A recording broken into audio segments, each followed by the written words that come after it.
ഈശോ മിശിഹായ്ക്ക് സ്തുതിയായിരിക്കട്ടെ. പ്രിയ കൂട്ടുകാരെ, നമ്മൾ ഈശോയുടെ മക്കളാണെന്ന് പറയാറില്ലേ?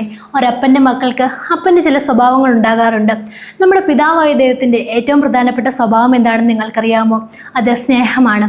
നമ്മൾ മറ്റുള്ളവരെ സ്നേഹിക്കുമ്പോൾ യഥാർത്ഥത്തിൽ ദൈവത്തിൻ്റെ മക്കളായി മാറുന്നു. പ്രിയപ്പെട്ടവരെ, നമുക്ക് പരസ്പരം സ്നേഹിക്കാം.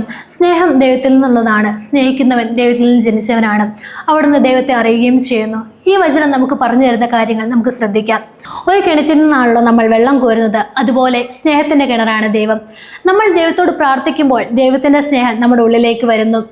ആ സ്നേഹം കൊണ്ടാണ് നമ്മൾ മറ്റുള്ളവരെ സ്നേഹിക്കേണ്ടത്. സ്നേഹം എന്നത് വെറും ഒരു വാക്കല്ല, അതൊരു പ്രവൃത്തിയാണ്. നമ്മൾ മറ്റുള്ളവരെ സഹായിക്കുന്നത് സ്നേഹമാണ്. മറ്റൊരാളുടെ വിഷമം കേൾക്കുന്നത് സ്നേഹമാണ്. നമ്മുടെ കയ്യിലുള്ളത് മറ്റൊരാൾക്ക് പങ്കുവെക്കുന്നത് സ്നേഹമാണ്.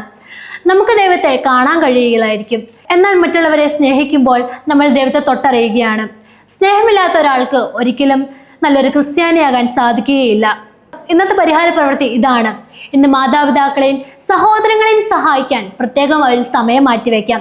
അമ്മയ്ക്ക് വെള്ളം എടുത്തു കൊടുക്കാം, അല്ലെങ്കിൽ വീട് വൃത്തിയാക്കാൻ സഹായിക്കാം. സ്നേഹത്തോടെ ചെയ്യുന്ന ആ ചെറിയ കാര്യം ദൈവത്തിനുള്ള ഒരു സമ്മാനമായി മാറും.